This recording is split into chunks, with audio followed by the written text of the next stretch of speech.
Okay guys, hey, we're back. I forgot something I wanted to mention in part one that I wanted to go ahead and start off with here in part two. And that is when you're setting your posts, and I'm telling you, you need to do it at 94.5. That is definitely correct. But I always like to give some, there's always a way to do something faster.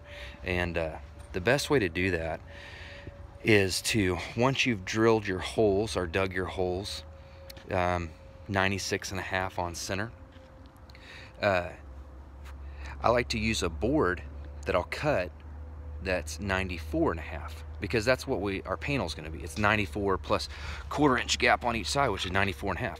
So what I do is I'll get this piece of wood or whatever you want to use, and I'll cut it 94.5. And when I set a post, I'll put that board right up against the inside of this one, right here like that. And then, got a piece of dirt in the way. And then I got this one over here, and that's where I need to know, okay, that's where my post needs to be. I need to be plumb, plumb at 94.5, and then I got my string line up, and I need to be plumb this way, so all my posts are perfectly, in line with each other. So anyways, that's just something I wanted to note real quick, is that I use we can call it a cheater board or whatever. It's 94.5 inches long, and I set it between each post as I'm setting it, so I don't mess up. I make sure I'm always perfect, so when I install the panels, I don't have any surprises. So for example, at the end here, this was not truly 64 feet. It was like 63 foot and let's say 10 inches. So I'm gonna have to cut this last panel, drill a new hole, primer it, paint it, and then put the bracket on. So that's something that I'm gonna have to do. And you can cut it with a Sawzall, a grinder, with a cut-off wheel or whatever. So anyways, I pulled some of these brackets out. There's 3 different brackets at Ameristar, 4 really, but 3 that you'll use 90% of the time. And that's called we call it a flat mount bracket or a flat back. This is where you're going to go into for instance, a brick column, and you don't want to set a post. You'll just mount that to the brick, take the bolt off, put the panel in, bolt it in, good to go. So that's how that works.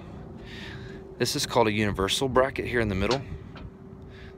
It's universal because it does a couple different things. It can act as a line bracket, it can act as a corner, it can act as an end. The neat thing about them is that they are offset, so you can put one like this right here where they lock in, and they're on the same line, if that makes any sense. So when it's on the post, the fence stays the same height when you change from do a corner.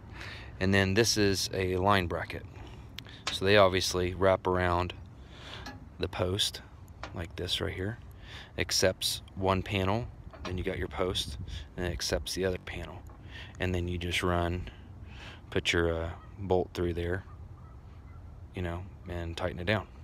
So that's the way these 3 brackets work. So I have 7 line posts. Line posts are defined by, they're not a terminating point. That's just a continuous line. It continues to go, so it's a line bracket. So I'll need 2 per post. So I got 1, 2, 3, 4, 5, 6, 7 lines. Universals will go we'll have 2 down there on the end, so 1 at the top, 1 at the bottom, and then we'll have a corner here, so we'll put two going this way and 2 going towards the brick column, and then we'll have 2 flat backs right here on this column to finish out the job. So after I bolt all this up, get the line looking right, like I said again, I'll cut the posts to the right height so they're all perfect, like the same distance from the top of the top rail to the underneath side, the bottom of the cap, so it's all the same measurement. And that's something I'll do after I get all the panels up. So let's get started on putting some panels up.